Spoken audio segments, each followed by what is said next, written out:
Kevin Durant's shot was good. Spencer Dinwiddie's was better. The Brooklyn Nets lose in heart-wrenching fashion at home. We break it all down, friends, right after the theme music. You are Locked On Nets, your daily Brooklyn Nets podcast. Part of the Locked On Podcast Network, your team every day.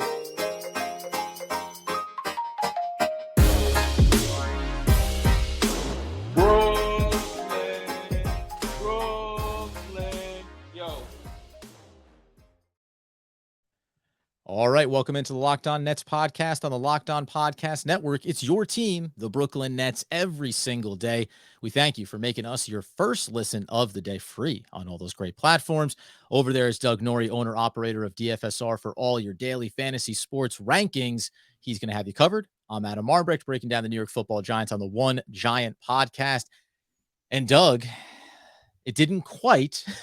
at the end of the day, go the way we had hoped. The Nets lose on a dagger three-pointer from former Brooklyn Net Spencer Dinwiddie, as if it was scripted to be such, right after the pure elation of Kevin Durant. We're going to get into all the details of it, but I feel like everything starts in those closing two possessions in Brooklyn tonight. Yeah, look, you can hear it in my voice. The voice is a little scratchy on this one. Not from cheering too loud. We were watching together. I don't know if just the day got to me, but we were watching together and we were both standing there, and you said it had to be Spencer. And that was kind of how we just stood there and stared at the screen, because this game from a basketball perspective had everything you wanted it to.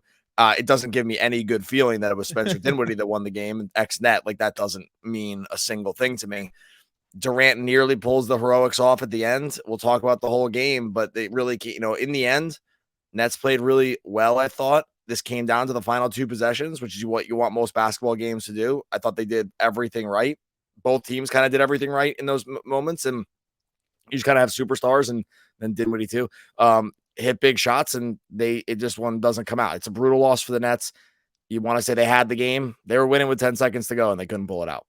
Yeah, we'll get into kind of some of the ramifications around this game as well in the grand scheme of things. We know every game is critical. Every game is important. Every game is crucial for Brooklyn. But to your point, stay inside those last two possessions.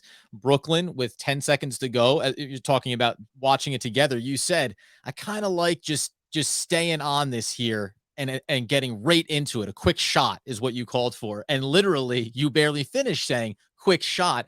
Kevin Durant just worked to the left side, pulled up, dagger triple. You and I are screaming. We're doing the fist pump. We're thinking this is it. And then, oddly enough, after Dallas took the timeout, they inbounded from underneath their own basket on the end line, had to go the full court. And everything about this sequence was handled the right way from the Brooklyn Nets perspective. Luka comes up the court. He's at the top of the key. It's Nicholas Claxton defending against him. He's playing him tight as he starts to work towards the right. Kevin Durant flashes over, brings the double team, gets it out of Luka's hands. That's exactly what you want to accomplish. Kicks it to the right wing where you have Spencer Dinwiddie. Dragic is on him defensively. If you want to nitpick and say, could he have gotten a little more in his face? But he is there on his hip, bodies up, hand extended. And Spencer Dinwiddie, in not too dissimilar fashion to things that we watched him do as a Brooklyn Net, didn't have a great game, up and down, 1 of 5 from beyond the arc at that point. Rises up and hits it down as the buzzer sounds. It was, it's about as contrasting of a 15-second span you can have in your lifetime. And you mentioned it there. Nothing was done wrong, though, in these sequences, right? You got it into Durant's hands. He got you the bucket. He's the one star you have on the court. And you didn't let the superstar for Dallas take the final shot. Everything done right. Result is wrong. Yeah, I totally agree. You have to flash the double at Luka at the end. Like, you don't want him taking the last shot. He's been able to rise over almost all the defenders they had. I know they had a good sequence and they had the right personnel in front of him, so he was not going to be able to do that in that situation. I think you definitely send the double every time with Durant to get it out of his hands. If someone else is going to beat you, they had a good rotation on Dragic. Like, you mentioned with Dragic, it's like, okay, could he have been standing a little bit more fronted on Dinwiddie? Yeah, it wasn't really a contest, but at that point, you're only, up a point. Like, you don't want to foul either. Like, right. a foul from that shot, if they're going to take the three, the foul is even worse. So if your idea is to not foul, then it's really hard to fault anything that happened in these later sequences, because look, the Nets fought really, really hard in this game. They're undermanned. Again, no Kyrie Irving, no Seth Curry, right? Like these are, I mean, goes without saying with Kyrie, but Yeah. like No LMA. no Aldridge. And so like you have these, you're missing key personnel. And then also you have a pretty healthy Dallas team. You had no Tim Hardaway, but this is a team that's been playing really well since the trade deadline with no Chris Stapps. They've been running the 3 guards for most of it, if you're, with Luka, Jalen, and Spencer. And I thought this was a game that kind of was back and forth and really everything you want. Like I know we're going to talk like some X's and O's stuff that we saw in this game and how, once again for the Nets, we have a game that feels very much like a playoff game, right? Like this is the playoff intensity of this game. These are two teams that definitely want to win. They're making playoff-like adjustments in this one because they just don't want to let it go. The Nets, start feeling like they're going to be able to maybe pull this one out. And it's funny because like the Nets at home, you wouldn't think they're going to like try to be pulling games out at this point, but the nature of the season has meant that to be the case. Like when they can't play with Kyrie and they're just dealing with injuries, every win feels important. So when you get down to the point where the game is winnable, because again, you're winning with 10 seconds left. At that point, the game is winnable, right? Yes. And they'd established some leads over the course of the game too. Like at that point, you have to start feeling like this is one they have to take. And that's where the real disappointment comes with this one. It's like this game, they had it. They had it won. They had to get a stop. Yeah, Dallas got like a decent look. It wasn't a super easy one. All the props in the world to Spencer Dinwiddie for knocking that down. That's a huge clutch shot by him. But it doesn't take away that with 10 seconds up in this game, they were winning by 1 and Dallas had to basically come to full court, right? Like had to come full court and get a good shot up, and they did it. So I don't know. I'm conflicted because I want to be super devastated. In the moment, you and I standing there in the living room, we're definitely devastated. Like I just I literally grabbed my stuff and left. Like we didn't talk at all. And I went home. And was able to just work through my feelings on the drive home. But that's where like that's kind of like sums up the game, right? It's like that's what you get between two really good teams in basketball. I hate to say it this way because it sounds so cliche, someone has to win the game. Both teams are going to look at that game as a game they should have won, right? Yeah. And you can't play forever and tie. So and that's just kind of what happens. And we're going to get into some of those other components to it. One of the factors we're going to talk about as far as from the Nets side of things, you said established a couple of wins here, had the concerns coming in from their side of it playing on a back-to-back, whereas you have the Dallas Mavericks coming off a 95-92 win up in Boston on the 13th. 2 full days of rest in between before they get on the court. Now, nothing about it seems to read like there was a fatigue factor necessarily, but point being is you fresh as possible legs are stepping on the floor, as you said, in a mostly healthy Dallas team. And on the other side of it, one thing that I have said in recent weeks leading kind of up to what we've now called the big run towards the playoffs for Brooklyn is there have been games over the last month where I've said, hey, there's a lot of positives you can still take out of this, even though they lost. We're well beyond that threshold now. And to your point, even with no Kyrie, even with no, Seth Curry, you have Kevin Durant on the court. You're in the game. If you're in a close game, you have to win that game. Yes, like that is the precedent that we are now on with Brooklyn, and you didn't. So by that metric, it is an abject failure to not get this win, regardless of saying all the things we're going to talk about, just different components of it. Doesn't matter. You have to win this game because you put yourself up against the wall now. Yeah, right. At this point, there's no moral victories at this point of the season. Like we're well beyond that. They've run out of all this.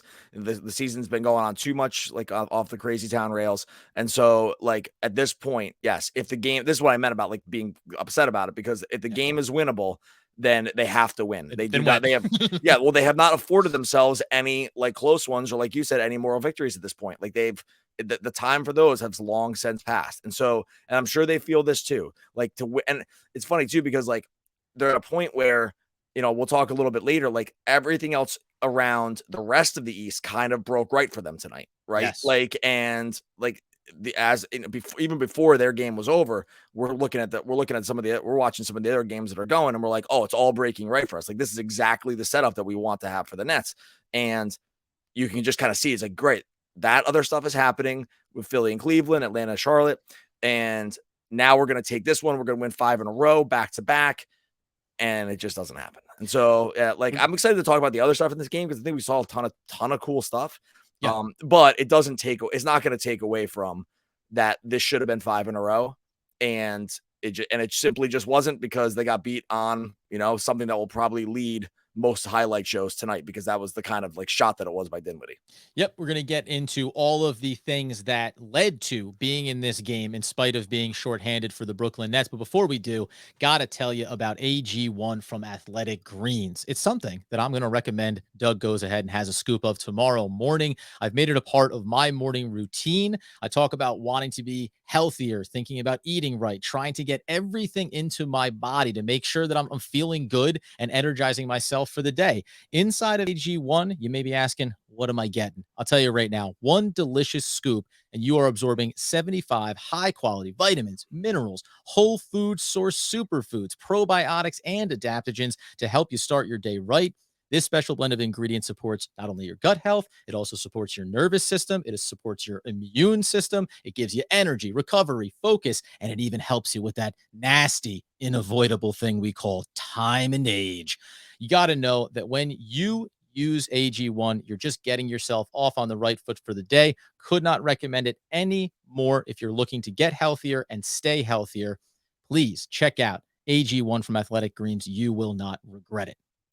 Okay, so as we look at this game, there are no moral victories, but the reason why you are in it down the stretch here when you are shorthanded, you still have Kevin Durant, as we know, is because the Nets did a lot of things in terms of answering difficult assignments that the Dallas Mavericks were going to present, specifically with Luka Doncic. And you can go over and look at the box score and say that he puts up 37 points. You didn't stop him, but the Nets did a lot of smart, I'll say, decision making in terms of how they approach defending him, putting a couple of different looks on top of him.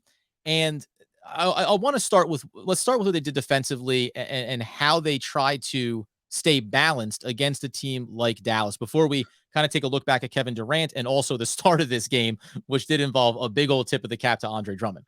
Yeah, so they start off really well with Drummond in that he's able to really take advantage of his size down low. Like, that's the one advantage he has at this point in the NBA, is that they have, if the other team has a center that's not going to stretch you out too much and they can kind of play drop coverage, Drummond is going to be in a situation that's mostly advantageous for him, right? Like, just in terms of his skill set. That's why he pulled down 10 rebounds in like the first, before you blinked, and like, you know, had a couple sips of a drink. Like, he was in double digit rebounds in no time at all. And so, like, if you're getting that part from him, like, it's mostly a win in terms of what he brings you. So they were able to kind of hold up his minutes. We'll talk about his switches in a little bit. But then the other part that they did, which good on Nash here, and I saw some people calling for maybe doing this out of the gate, which I wouldn't have minded either, but I thought that this situation was fine, was we saw tons of minutes out of Nick Claxton, because they tried to get Nick Claxton onto those switches as much as possible, and Claxton completely held up against Doncic. Like, he was excellent. His minutes were a total, Claxton's, that is, minutes were a total win in this game, +9 in his 26 minutes. And all of that, almost all of that, mirrored when Luka was on the court.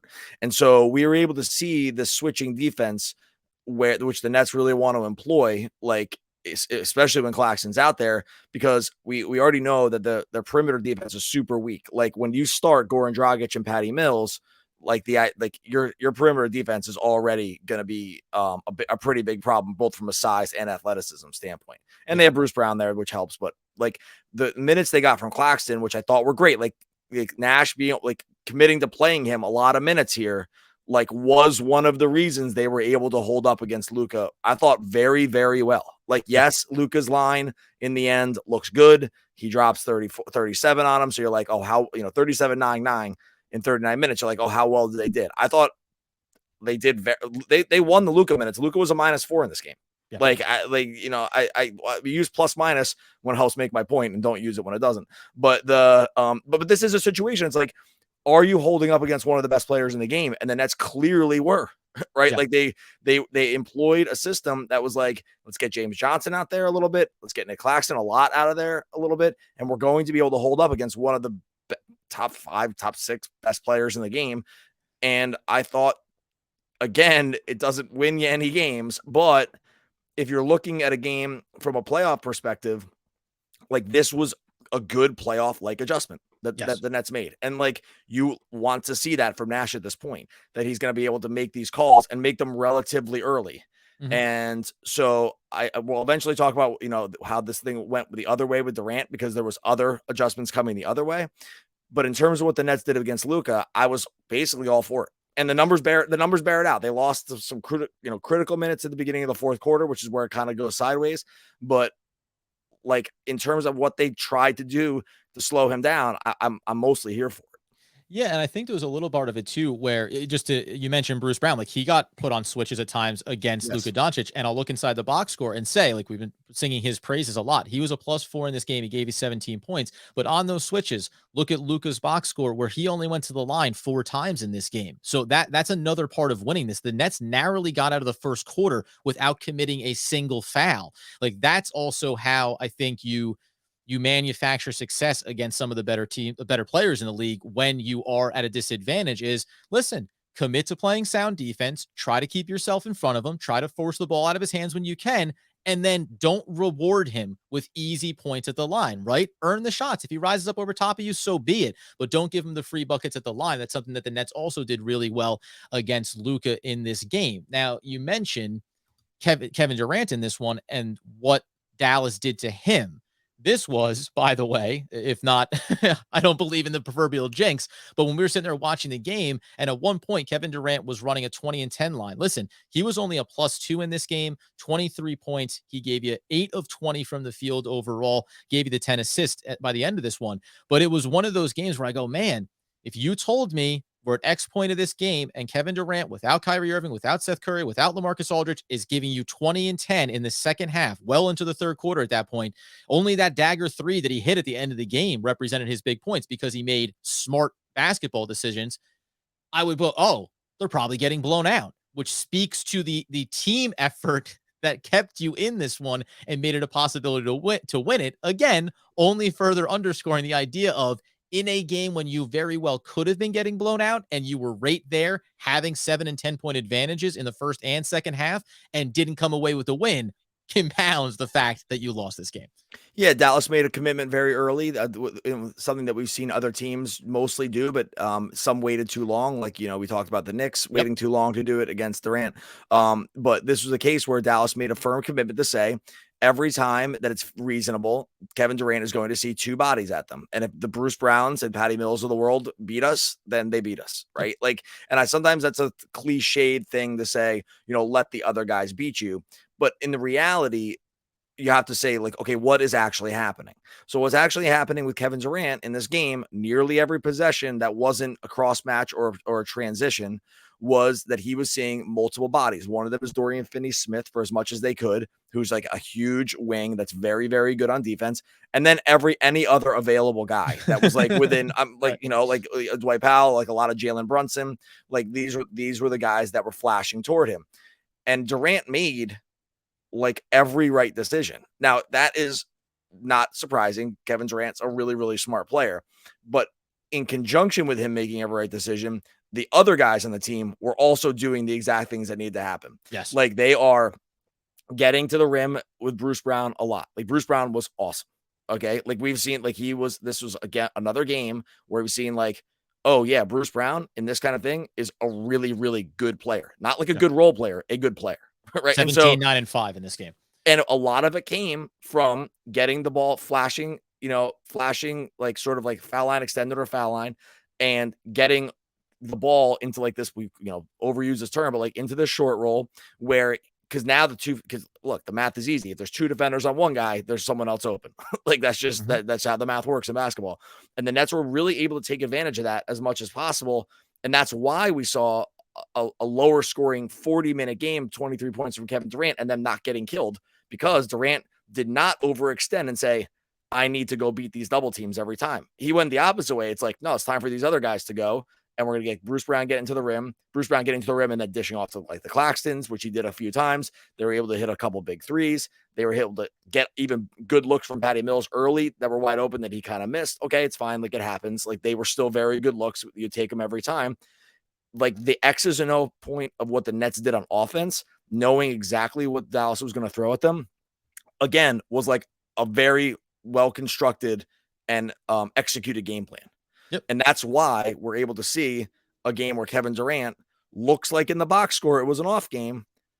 And the Nets were able to hang with a team that's a very, very, very good basketball team in the Mavericks, because the way they executed the other pieces of the game just there was like an A. It was really exactly what they needed to do.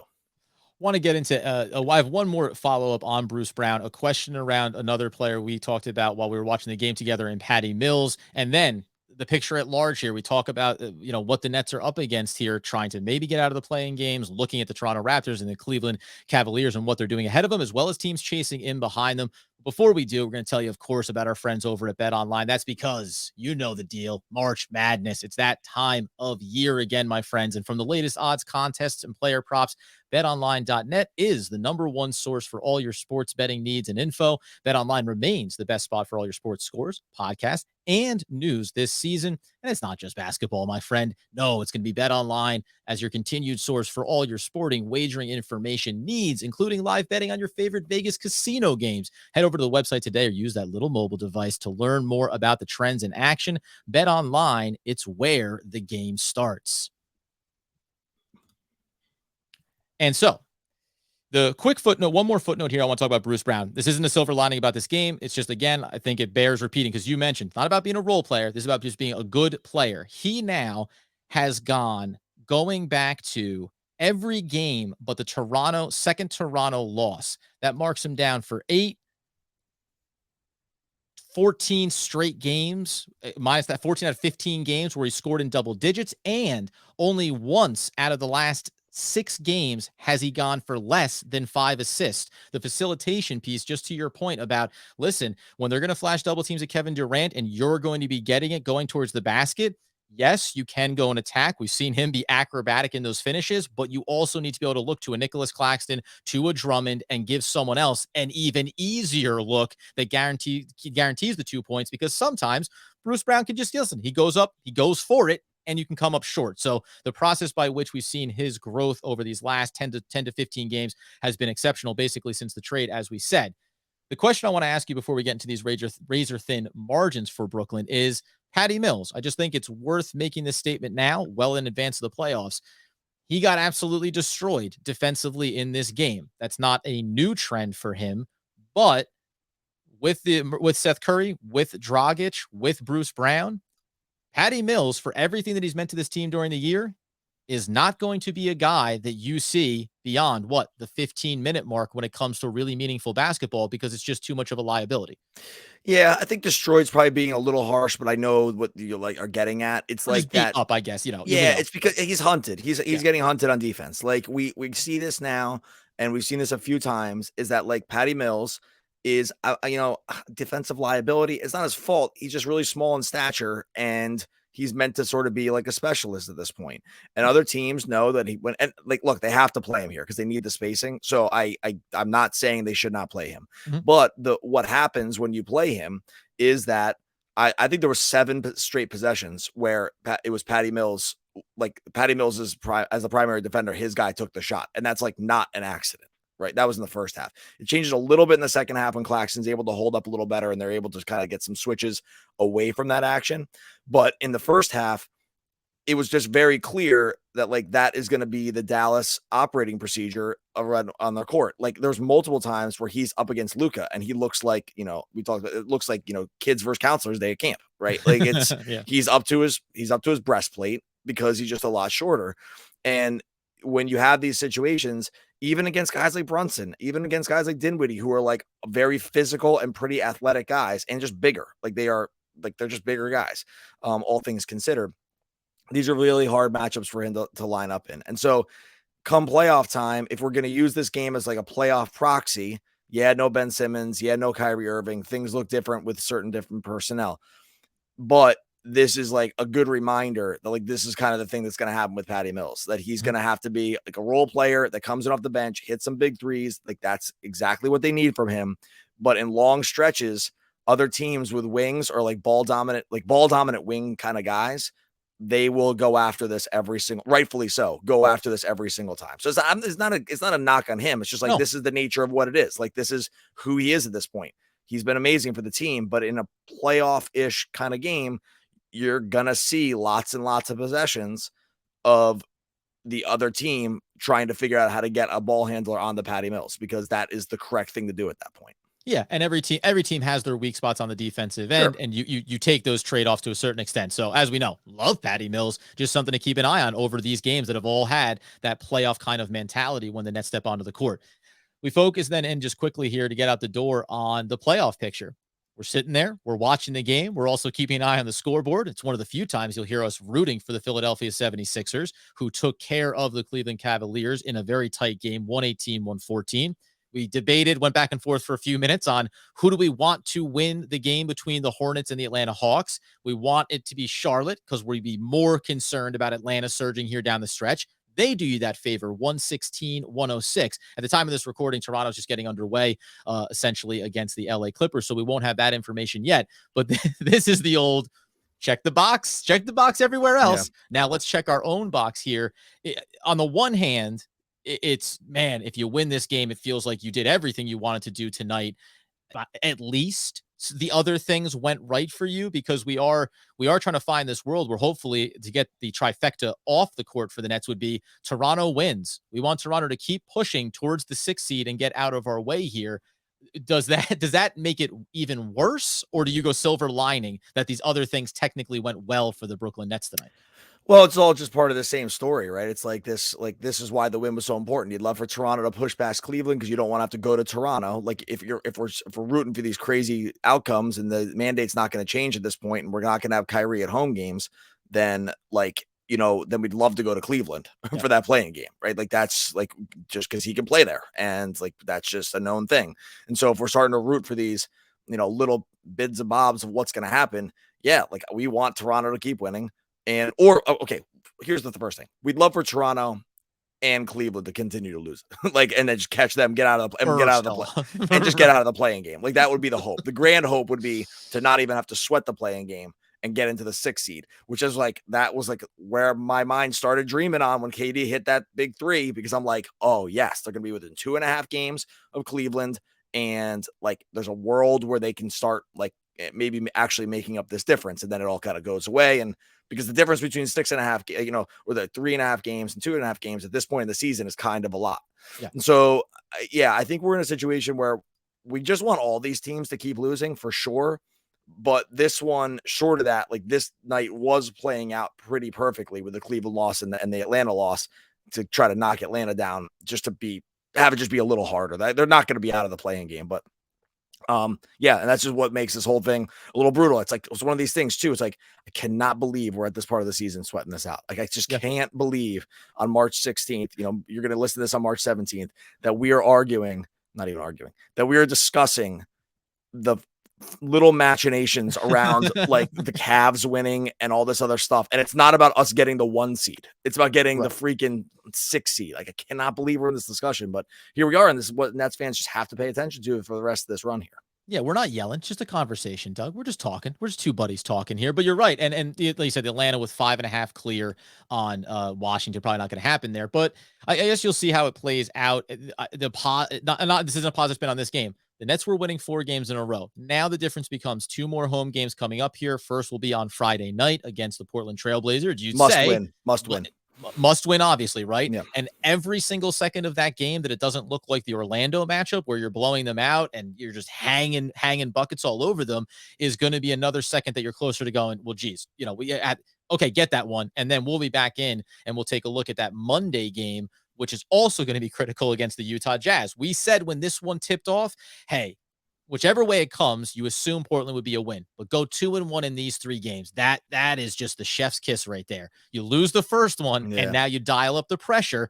Thankfully, they'll get a day off in between here, get a little bit of rest. Maybe Curry can come back with his ankle. Absolutely zero indication around the hip impingement and LMA. So you're not going to be able to rely on him either. They just got to listen. You got to dial back up, dial back in. And it's not on Kevin Durant, but guess what? A 23-point performance from your superstar, it's going to be unacceptable if you lose the game, right? It's totally fine if you win it, but when it's 23 points in a loss, expect him to really go for it here on Friday night against Portland. Yeah. And, we didn't even talk about the part where KD fell and took the shoe off, and I almost died. If that had happened, I told you in the moment, I was like, if he's hurt, if he gets taken off, I'm driving home. I'm just going to, the game can be the game. I'll deal with it in the car ride home. I was not going to be able to, I wasn't gonna be able to handle it. Just watching him grab that right foot on the ground on that blocking foul by Kleber, and I was like, oh God, I can't believe this happened. So made it out of that one. Hopefully tomorrow, I'm pretty sure we're gonna have a guest on the show tomorrow. So I'm gonna just stop short of who it is, just because I got to record it. But I'm like 99% sure that tomorrow's episode is gonna have a Nets insider, gonna be talking about a lot of the stuff that's been going on here. We didn't even get into the Ben Simmons news around what his timetable is. Hopefully get some other information here about LMA. Hopefully know about Curry as well. A lot to talk about. So we'll have a guest on tomorrow. Like I said, dialed in Nets insider that will be able to walk us through some of the stuff that's been going on this season, what to expect going forward as well. In the meantime, make sure you are subscribed over to the Locked on Nets YouTube channel. For all those that thought I only wore black shirt on every single episode, no worry. I still have the black shirt on, but I put a vest on over this one to skew the eye. So it's a whole new outfit. Hey, look, like as Sam Hinkie used to say, I'm reducing decision fatigue by just wearing the same. I have all the same shirts and I just wear the same thing all the time. That's what you do. Okay. In the meantime, like I said, go subscribe to the aforementioned Locked On Nets YouTube channel so you can check out the non-rotational shirt thing that I got going on. Hey, man, you have to kind of embrace the duality of every moment. Spencer Dinwiddie. One of the all-time great poets. Congrats to him for ruining my night. We'll be back again tomorrow talking more Brooklyn Nets basketball.